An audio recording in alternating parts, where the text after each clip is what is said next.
give me just a moment here while I get this up and figure out what's going on. There we go. All right.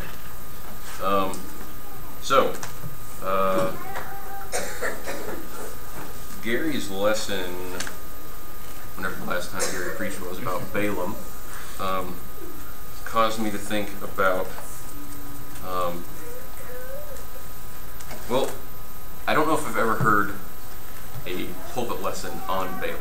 Maybe I have, but I certainly haven't heard many. Certainly not about that as many times as I've heard, like very doctrinal things and more complex pieces of passages. Balaam is very often relegated to sort of kids' classes, kids' Bible books, that kind of thing. And I think it's because of the weirdness of it with a donkey talking. That interests me, no doubt it interests little kids too, and it's an easy way to, you have their attention because a donkey is talking, and so you can use that to teach them about other things.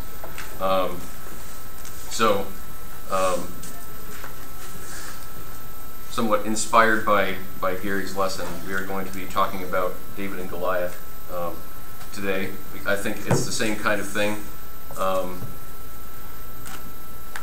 Often used as sort of basic concept lesson for kids because it's an amazing kind of thing. A little guy, who knows if he's an actual kid or what, but a young man goes and defeats a monster with just a sling and a stone, and that holds fascination. But I don't know if I've ever heard a pulpit lesson about this either. Maybe I have, again, but I don't know that I have. And certainly we ought to be able to get more out of it than is in little kids' storybooks.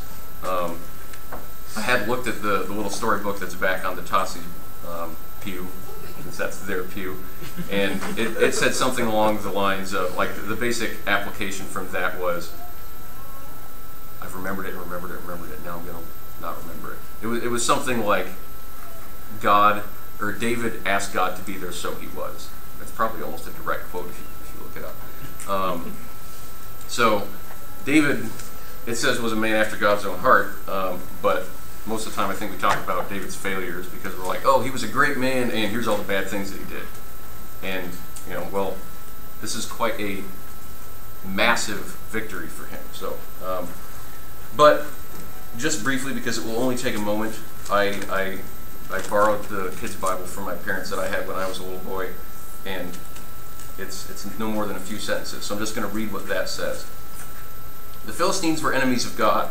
Their army came to fight King Saul's army. A giant soldier named Goliath yelled, "Bring out your best soldier to fight me. If your strongest soldier defeats me, we will be your slaves," he boomed. "If I defeat him, you will be our slaves." King Saul's soldiers were afraid. They did not want to fight the giant. Meanwhile, young David was taking food to his brothers. They were soldiers in King Saul's army. When David reached the camp, he saw Goliath. David heard the giant's challenge. "I am not afraid to fight the giant," said David. King Saul called for David and told him, "You cannot fight the giant. You are too young." David replied, "God will be with me." So here we finally kind of have in this one that's an actual sort of useful takeaway that we will be talking about. King Saul gave his armor to David, but it was big and heavy. David wasn't used to wearing armor. David went to a nearby stream and picked up 5 stones. He stood before Goliath. The giant laughed at him, but David didn't care. There's another one. He said, "I come before you in the name of the Lord who rules over all." There's kind of another hidden one. David put a stone in his sling and ran toward the giant. Then he let the stone fly. It hit Goliath's forehead, and he fell to the ground. The Philistines saw their hero was dead. They ran away. So that, or something similar to that, is probably what most kids and probably most people who have some sort of, they've heard Bible stories like Noah's Ark and David and Goliath. That's probably what actually most people in the world are somewhat familiar with, is something along those lines. But like I said, we ought to be able to get at least a little bit more out of that. Certainly this lesson won't have everything we can get out of it, but more, I hope. So kind of a kid's story for adults. David and Goliath's story, that sort of phrase is somewhat often used in popular culture to describe things like an underdog tale, classic underdog tale. A larger, powerful force who just kind of gets lazy and ends up being defeated by someone who's smaller, and basically it comes down to just tries harder. So that and big and competent versus agile and efficient. I read an article. I was looking for a good example because I know these things are out there. I just wanted to find one of what, ooh, here's a David Goliath story. And I didn't really so much find one of those, but I found an article that I think it was on like a business website, something like 3 things that we get mixed up about David and Goliath. And it pretty much said that it was about strategy, kind of a thing. Goliath was blind. Did you know that? And something about scientists, and as soon as you read that, it's like, oh, here we go. Scientists think that he was so big, as if they even believe he existed, come on. Scientists think he was so big because he had some kind of, it was one of those gene things has gone wrong, and he's huge, and that very often results in poor eyesight. So Goliath couldn't see David. Goliath was powerless. That's literally the words it used, powerless with all that armor on. It's like, he's a big dude. He has big armor. I mean, what are you going to think? And David's sling was a lot more deadly than we imagine. Because, it was one of those twirly ones instead of a wrist rocket. That kind of thing. And, this was a weapon that was used in real wars. Yeah, okay, so what? So was a sword, So it says these 3 things, and how many impressive things are left about the story? None. Exactly none. So then you've everything we miss about David and Goliath, and everything we miss apparently means that it's a pathetic story. Not so much. But something like, I can remember when Toyota passed GM as the world's biggest seller, and that was because GM was big, fat, lazy company, and Toyota was small, Japanese, and just did everything better. And so they went from being small to now they are huge. And that's the kind of thing that we generally associate this with. And I thought about, just sort of as a reminder going into the weights and stuff about Goliath's, how big his spear was and that kind of stuff, because it is impressive how big the guy was. But the whole point, or one of the main points, is that it's completely irrelevant how big he was. He could have been twice as big, and it would not have made any difference at all. He was certainly a lot bigger than David, and David didn't care because he had the right mindset. So, and this is a application-y sort of lesson. So we'll have them at the bottom of each slide, and then we'll be going back to them at the end. It's in 1 Samuel 17, so if you care to turn there. I'm not going to read the entire thing in advance. We will just go through it as we go through it.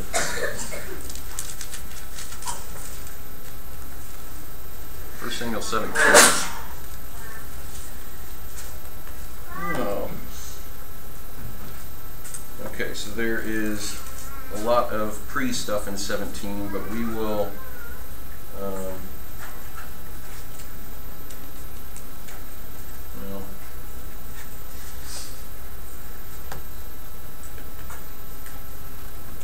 okay, so I will just summarize the first part. They're fighting with the Philistines. Goliath's coming out here and saying, send out a champion, and I will fight with him if I win. You'll be our slaves, you and we'll be your slaves, etc. Jesse's 3 oldest sons are out there. I think it might actually say that in what we're going to read, but Jesse sent David out to bring them food. And the Israelites are terrified of this guy, and the battle's not really going anywhere because no battle's happening because they're all afraid of him.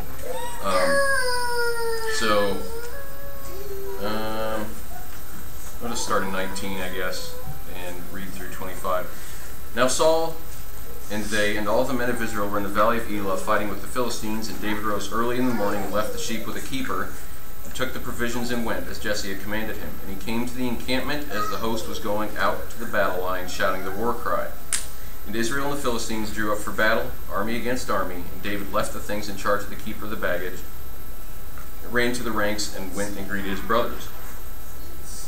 As he talked with them, behold, the champion, the Philistine of Gath, Goliath by name, came up out of the ranks of the Philistines and spoke the same words as before.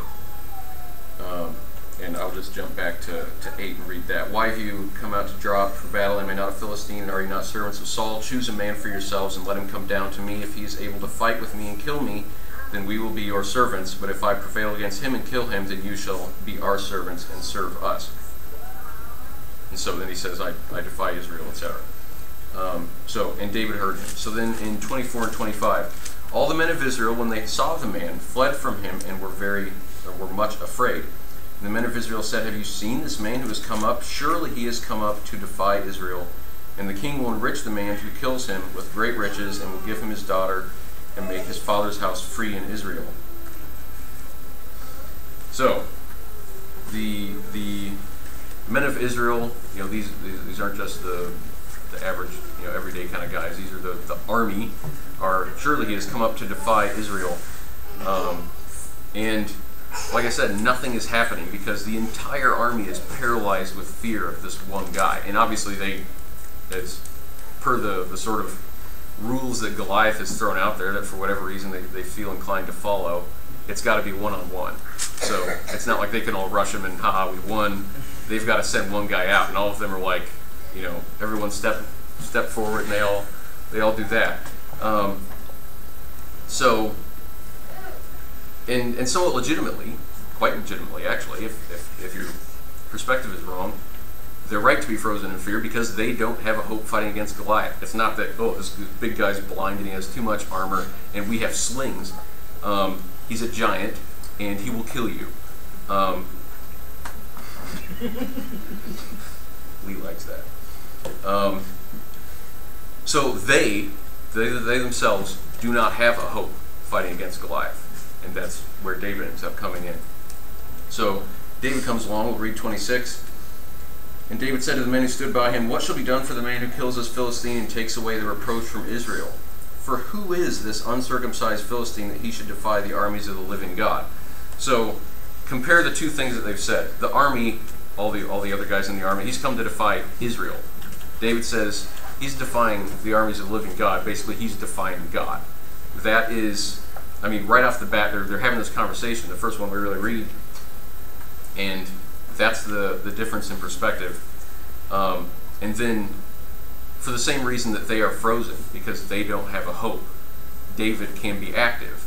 Because it's irrelevant that he doesn't have a hope. God doesn't have a hope losing to Goliath. It won't happen. It's just, you think you against Goliath is a mismatch. Goliath against let there be light and everything else, and it explodes into existence. Or rather, doesn't explode, we don't know. It's just ridiculous. So David's perspective of who the fight is actually between allows him to be active in it.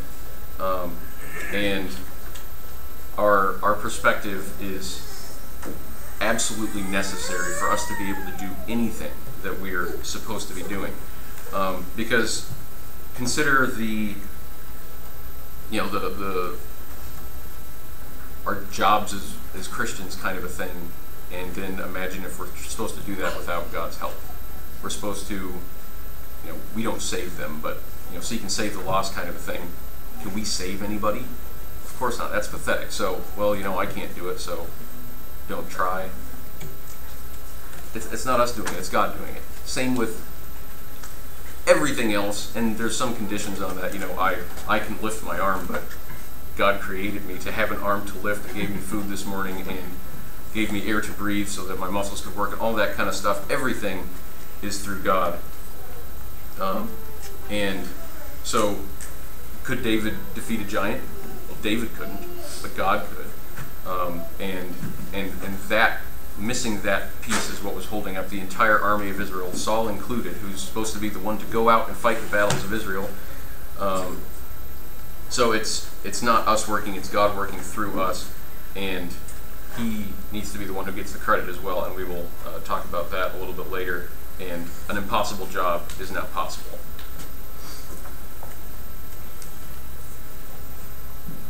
So then we have an obstacle from within, no less, that David faces. Read 27 and 28. And the people answered him in the same way, so it shall be done to the man who kills him. Now Eliab, his oldest brother, David's oldest brother, when he spoke to the men, And Eliab's anger was kindled against David, and he said, "Why have you come down? And with whom have you left those few sheep in the wilderness? I know your presumption and the evil of your heart, for you have come down to see the battle." So he assumes, he belittles and accuses David directly. You know, he doesn't even apparently have much of a conversation with him otherwise. He just starts right out throwing insults at him, basically. So three things kind of he says. He assumes that he knows David's heart, which obviously he doesn't. Only God can know that, but he assumes that he does. And then based on that, he puts David down by basically insulting his job, David's normal job, keeping up the sheep, which, as I was thinking about it, is actually, he's gone and insulted his own inheritance. He's, you know, David keeps his father's sheep, and Eliab's the oldest son. That's what you're gonna get, bro. So you want to make fun of those few sheep in the wilderness, you know, you're not that much better off than I am.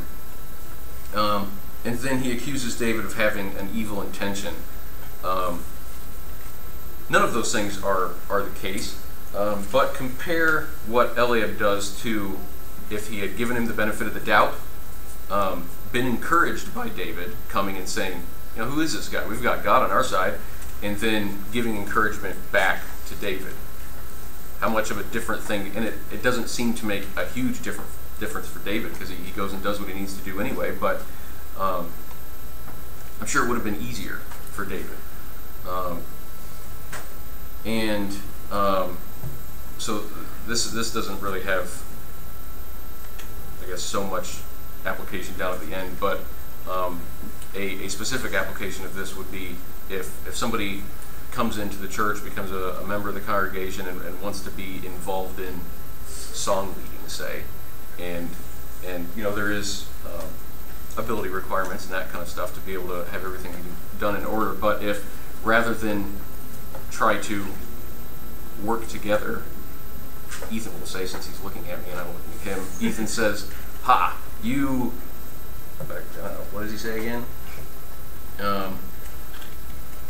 You know, you can't do it. You just want to be in front of the church, and your heart's in the wrong place, kind of, and then sits back down. That would kind of be an equivalent, although, you know, it's not terribly close. But as far as encouragement versus discouragement, that's pretty similar.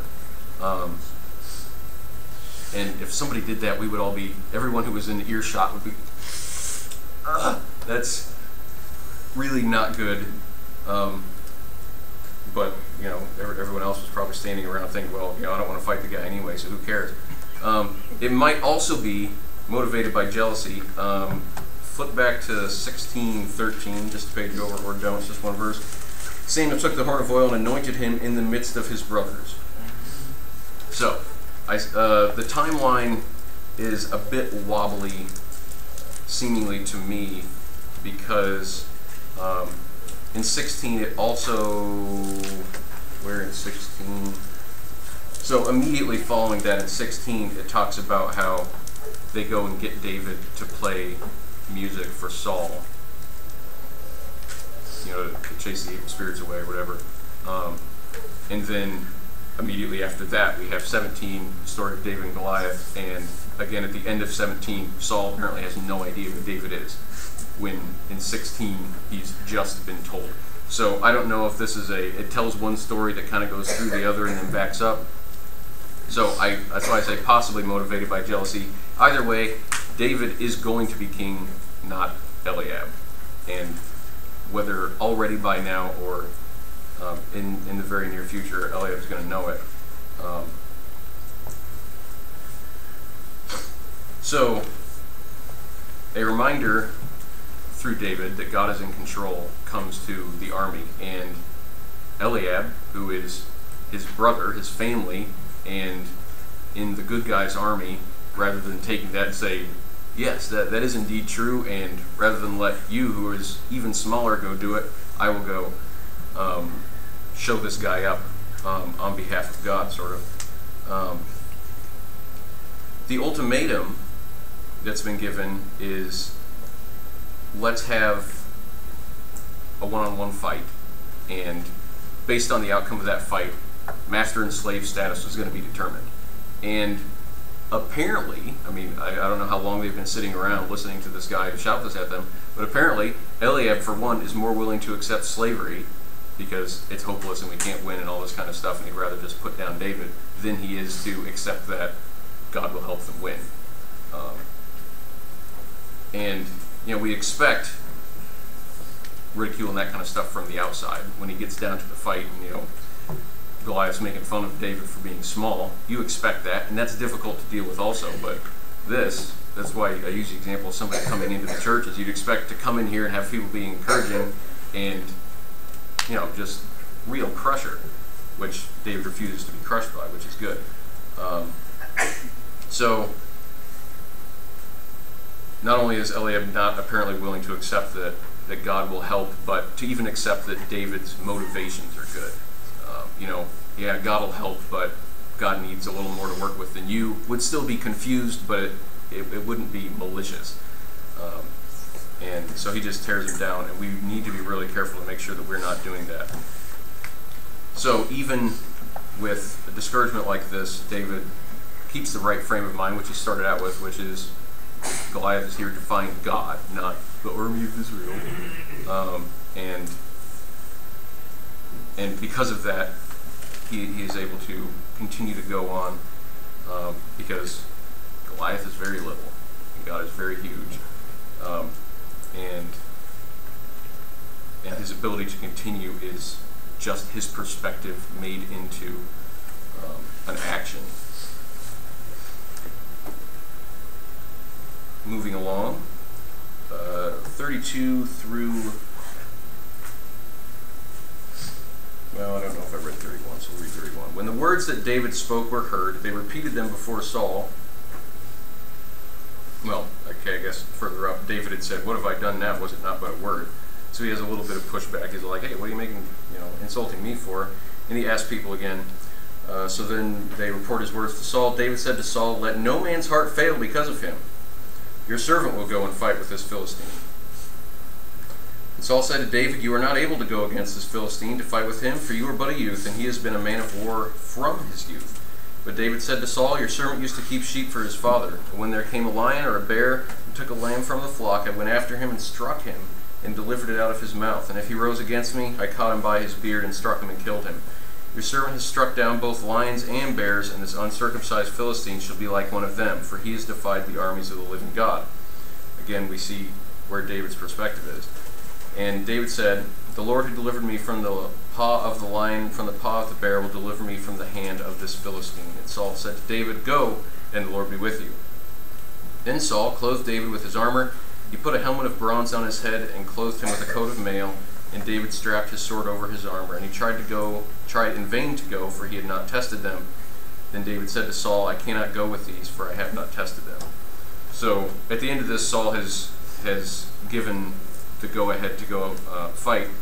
But his first reaction is, "You can't." The reason being because you can't. Basically, you're a kid, and he's been a fighter ever since he was a kid. So the basic reasoning behind that is you don't match up to him in strength or skill, which is the same thing as the entire rest of the army. They're all saying, "Well, I don't match up to him in strength or skill, even though I am a man of war. He's just a bigger, stronger warrior man of war." So that's Saul's first reaction. Then his second reaction is, okay, go ahead and go, but trust in all these things like strength and skill, which he's just said don't match up. And they don't match up. So he goes straight from, "You can't do it because of strength and skill." He says, "Okay, go and do it with strength and skill." Can we say Saul is confused? On third thought, just go for it anyway. So something I don't really understand about this that I think must have something to do with God being involved. Given the ultimatum of, based on this fight, one country is going to be the masters and the other ones are going to be the slaves, Saul gives the go-ahead to a kid without armor or anything to go and fight a giant. Saul's kind of off his rocker anyway. We know he's getting there. I don't know how far along he is yet, but he's not well. He's certainly not thinking properly, and he does this, which makes no sense at all. Apparently his advisors don't step in and say, Sir King, it is a hot day and you are not well, and let's not do this. It apparently goes ahead. So I got to think God's involved in that somehow, making sure that David is indeed able to go and do what he's trying to do. So providence there.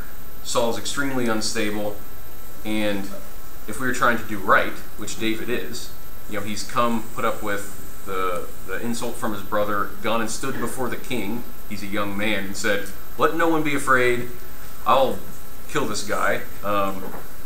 And everything kind of seems to be falling into place. Coincidence? I think not. Look at a few times we'll flip to the New Testament. Ephesians 2:20.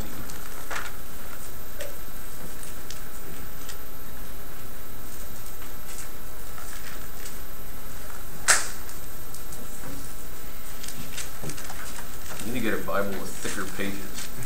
You can blow by entire books without even trying to. Ephesians 2:20. Ephesians 2:10. We are his workmanship, created in Christ Jesus for good works, which God prepared beforehand that we should walk in them. I don't know if David knew that specifically, but God created us. He also created good works to be done.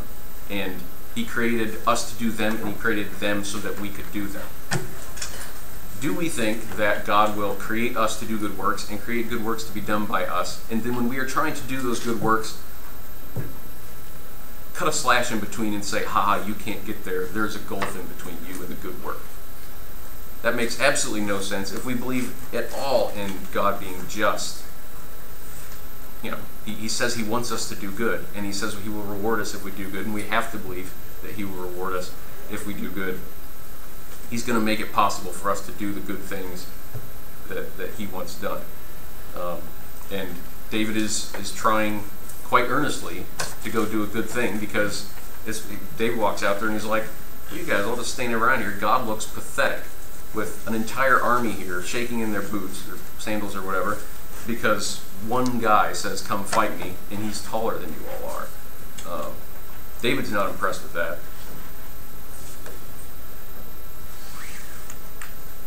Moving on in the account.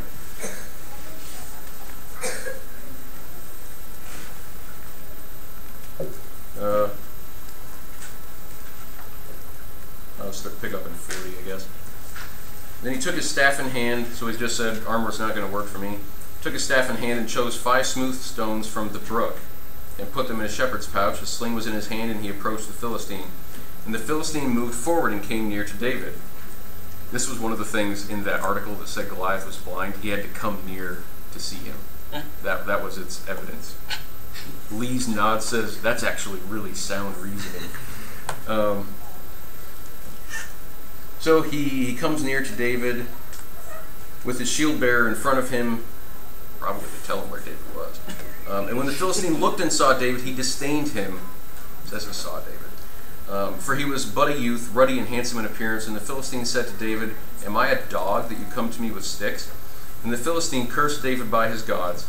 The Philistine said to David, come to me, and I will give your flesh to the birds of the air and to the beasts of the field. Then David said to the Philistine, you come to me with a sword and with a spear and with a javelin, but I come to you in the name of the Lord of hosts, the God of the armies of Israel, whom you have defied.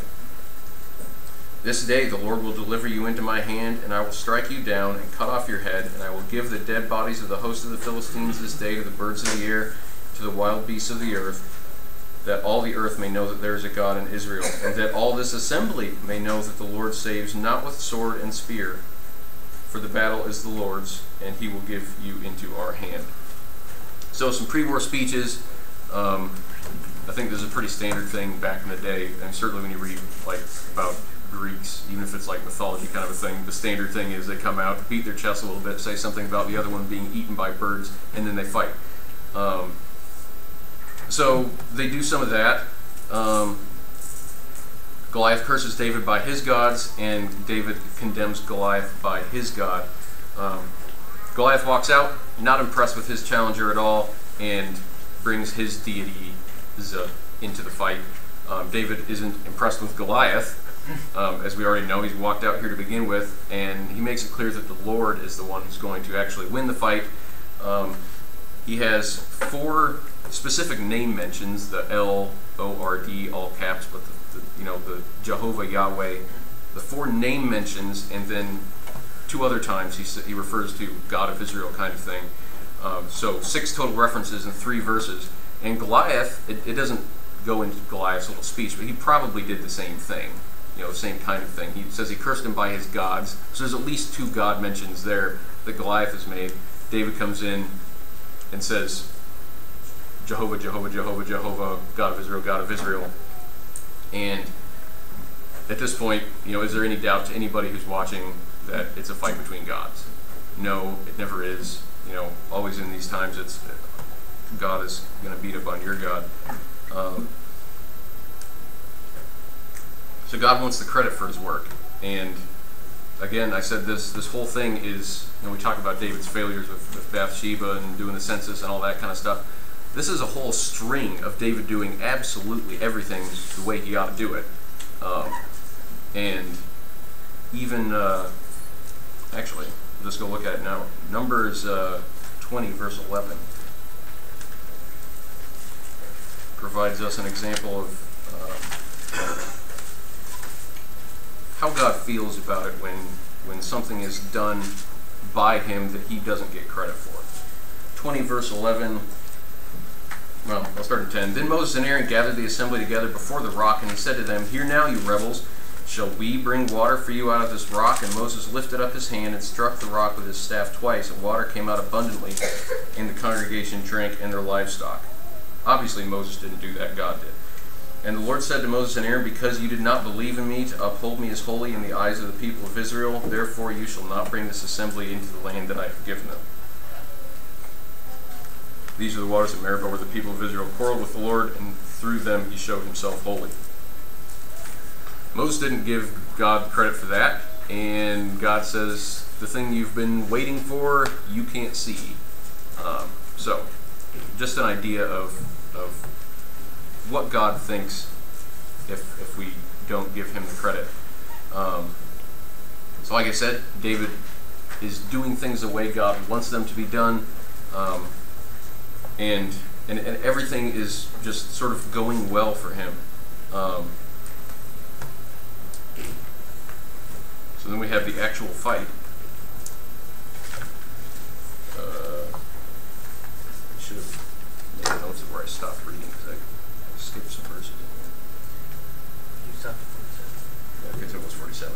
When the Philistine arose and came and drew near to meet David, David ran quickly toward the battle line to meet the Philistine. And David put his hand in the bag, took out a stone, and slung it, and struck the Philistine on his forehead.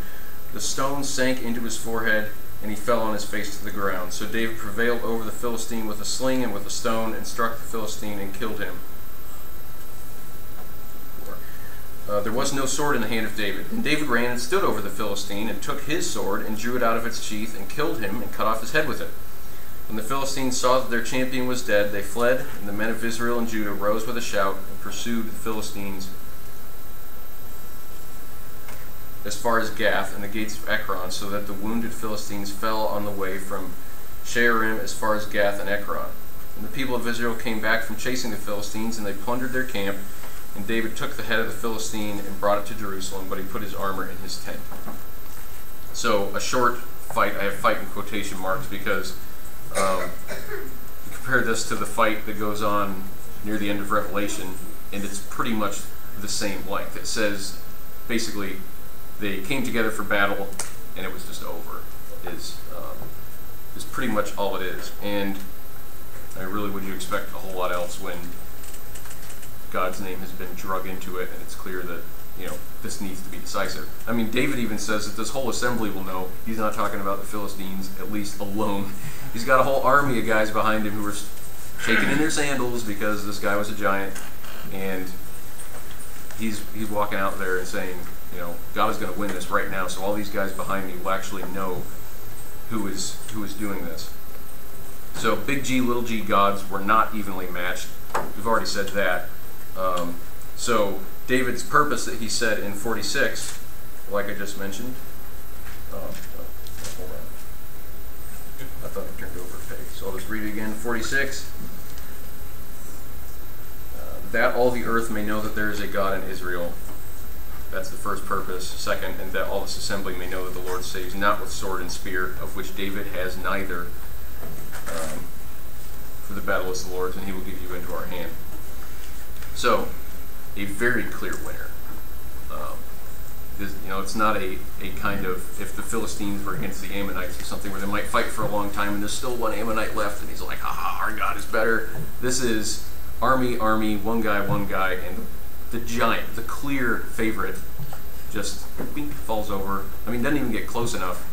Just a rock in his forehead and he's dead. Or down and very shortly decapitated. So then, because David is won, men of Israel and Judah rose with a shout, pursued the Philistines as far as Gath and the gates of Ekron. I was looking on a map trying to figure out exactly how far this was. You wouldn't believe how hard it is to find a map that has scales on it with this stuff. A couple miles, I think, at least. But either way, one army is like, okay, that's not good, run away. They run away. The entire other army chases them and basically just cuts them down as they catch up all the way to these other cities. But this is the army that was just sitting around doing nothing for quite a while because they were terrified of this guy. And yes, this guy specifically is now down, but that's been a pretty clear, well, if he can do that to him, I can certainly do something. So, God is decisive, and we have to rely on that, similar to how we have to rely on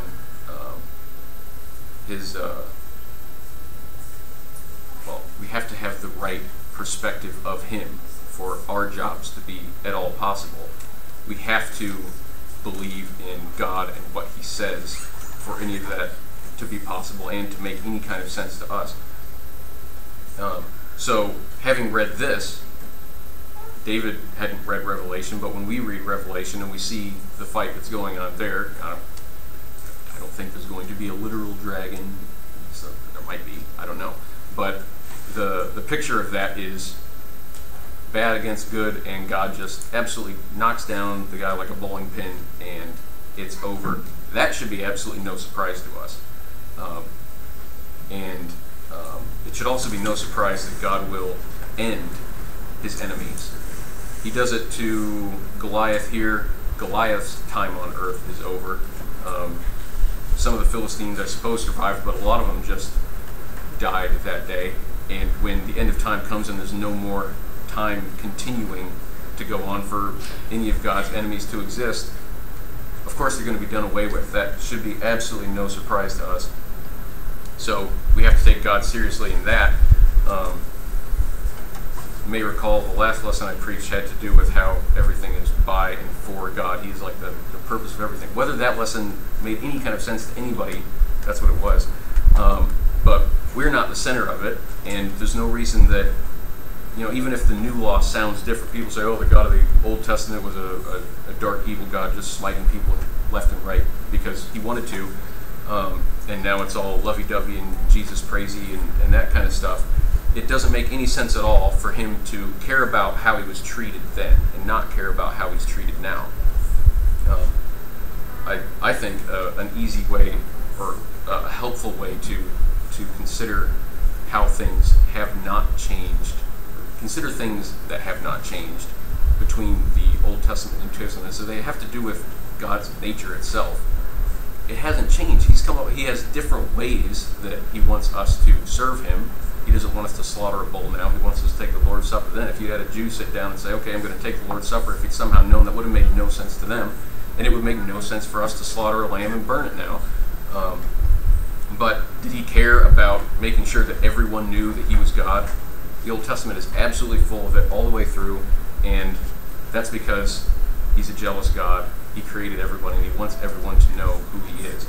So, no sense at all for that to have changed. And we, having killed His Son, there's all that much more incentive for us to, okay, we really have to rely on him. It's not that I haven't done anything wrong yet, and I hope I make it through the rest of my life without doing anything, so I don't owe God, and he doesn't owe me. No, we really owe him, and he does not owe us at all. Second point from here, act of faith is contagious. I think, like I said, Goliath's already down, so their main fear, the rest of the Israelite army, has been defeated. So they no longer have to be afraid of him. He's laying there in the field without a head on. But I have to think that their faith in God would have had to increase a little bit, at the very least. Just having seen a kid standing out there saying, God's going to do this, and then it happens right away. Even if it didn't, and they were like, well, that was just really lucky. David's faith created action in the rest of the army, and that, I think, can begin, if the army is in the right place, a loop of, you do something that you're supposed to do, and your faith increases because of it, and because your faith is increased, then you do more that you're supposed to do, and so on and so on and so on. So even if they're all complete blind fools that, well, that was just a lucky shot, and I'm glad I didn't have to fight him, because I'm not so good with a sling, they've done what they're supposed to do at this point. And a whole lot of the history of Israel is them not even doing anything near what they're supposed to do. They don't believe it, they don't do it. Here, even if they don't believe it, they're doing it.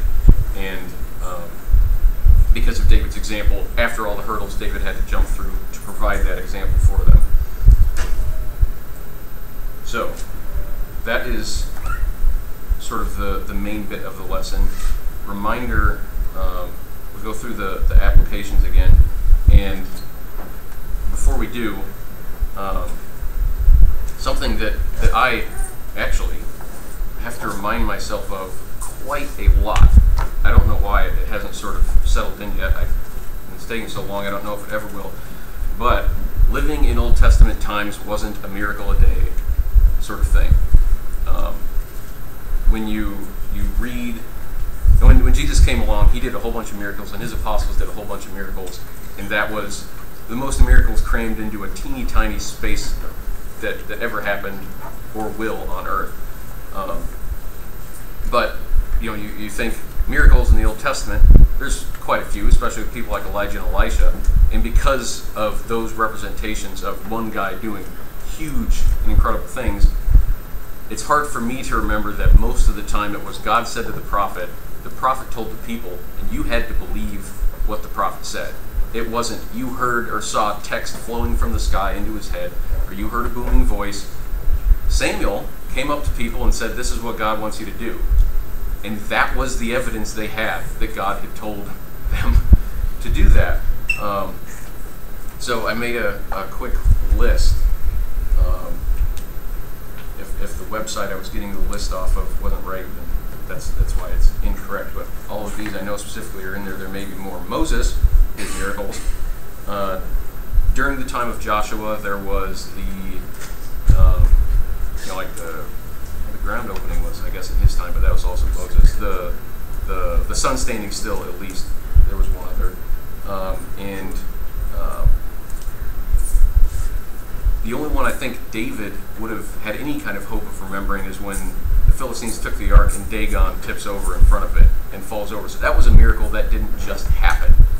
But there wasn't Elijah, I think Elijah standing there saying, fire from heaven. There wasn't that kind of a thing. So, and it happened in the land of the Philistines. So certainly around this time, the last really big things going on, like a day continuing to go on for a long time, are a pretty distant memory for them. They don't walk out like, hey Samuel, throw down a miracle, and he's like, watch this, and makes a boat fly or something. It doesn't happen all the time, and I have to remind myself of that. It sounds silly, but it's difficult. So then after Dagon, that's kind of where we have David in that time period. So that's certainly all he could have read about or remembered. That's written down for us anyway. After him, he will see Uzzah die. There is the man of God who I forget what exactly he does, but it never gives him a name. He goes and does something, and then that other false prophet, and they do the thing, and he ends up dead. That's a confusing story. I need to study that more. A king, Uzziah, becomes leprous for trying to sacrifice when he's not supposed to. Elijah and Elisha, they're a big clump of miracles. Jonah being in the fish, again, Jonah certainly knew what was going on there. There's no doubt in his mind that God was involved in that. But if he walks up in Nineveh and he's like, man, I was just in the belly of a fish for 3 days, and he spat me up alive because God saved me, they're all going to be like, you're nuts. So it's not the kind of thing where two other people, other than who was actually there, or somebody, saying, I'm going to do this, or God's going to do it through me. Isaiah, and then a few in Daniel with the lion's den and the flaming furnace, that kind of thing. That is pretty much the list of miracle doers' occurrences in the Old Testament. And like I said, in Elijah and Elisha, there's bigger chunks of them, but that's a 2-line list in my scribbly handwriting. It wasn't all the time. So, all that to say, you have 2 armies fighting. One of them has a giant. One of them has a kid. And you're from Israel. Perhaps one of the reasons you're afraid is because, what would we do? I mean, if I had to go up and fight a 9-foot-tall guy, I would be pretty scared about it. And I imagine, if I was in the Old Testament and Elijah was just causing fire to rain from heaven all the time, it wasn't like that. So, David's ability to do this, based on his faith, is extremely closely aligned with our ability to do things that are extremely difficult for us based on our faith. David hadn't just seen a miracle happen. He's like, you know what, I'm going to go out and do something that may very well be another miracle because God will do it through me. It was, this needs to be done, and perspective's right, God is going to do it, so he will put it in practice. So we will quickly skip through the application reminders. We need to have the right perspective. The Israelite army comparing Goliath to God, comparing their power together, was a really stupid, nonsensical thing to do, and us thinking our problems are big compared to God is equally stupid. They're just absolutely meaningless. He can solve them. Resistance is going to come, but it doesn't make a difference. David got the pushback from the good guys, his own brother. So we need to not be that person who's supposed to be a good guy and instead discouraging. But David did the right thing anyway. We can do it anyway.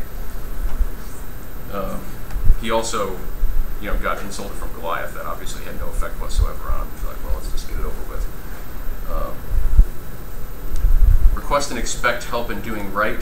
Like I said, from Ephesians, we were made to do good deeds, and God's created them for. He's sitting in heaven watching us, waiting for us to, okay, I'm going to do the right thing, and then there's a good thing there waiting to be done.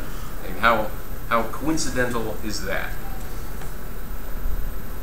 We need to give him the credit, because all the credit is due to him. Any personal feat of prowess, or I have amazingness in my notes, anything, God gave you the power to do it. David may have had it in him to defeat a giant. Elijah certainly didn't have it in him to call fire out of the sky. Those were certainly very clearly from God. But like I said, I lift my arm. Everything about everything that I have any contact with is from God anyway. That came from him. We need to take God seriously. God made himself very clear then who was in charge, and throughout the entire Testament, and when Jesus came, and has done so completely outside of anybody who would have even heard of those things, because I exist. So people look around and they can see that there must be a God and try to figure out about him. That at least is expected of us. But God knows that we know that he has made himself clear. So if you can hear my voice right now, it's too late to claim ignorance of any kind. There is enough information that you already have to say, well, God is there and he wants me to do good and I owe it to him. So because he knows, there's lots of reasons, but because he knows that we know that he is clear and decisive and will do what he says he will do,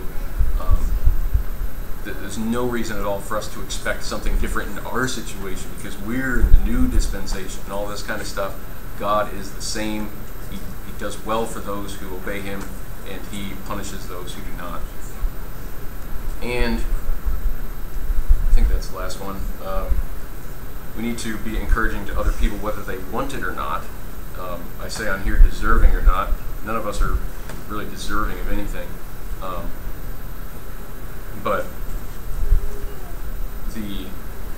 the army there, sitting there not doing what they're supposed to be doing, casting a shadow on God's name because of their own unwillingness to act in the face of God being insulted,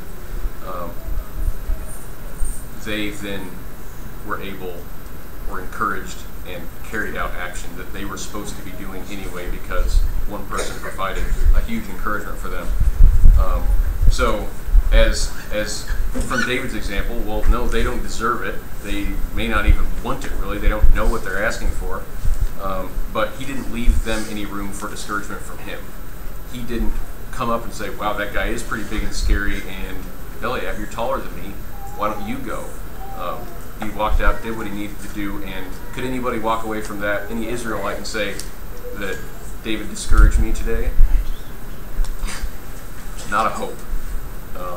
So those are things that, again, because God does not change, these things that David did, we can all do.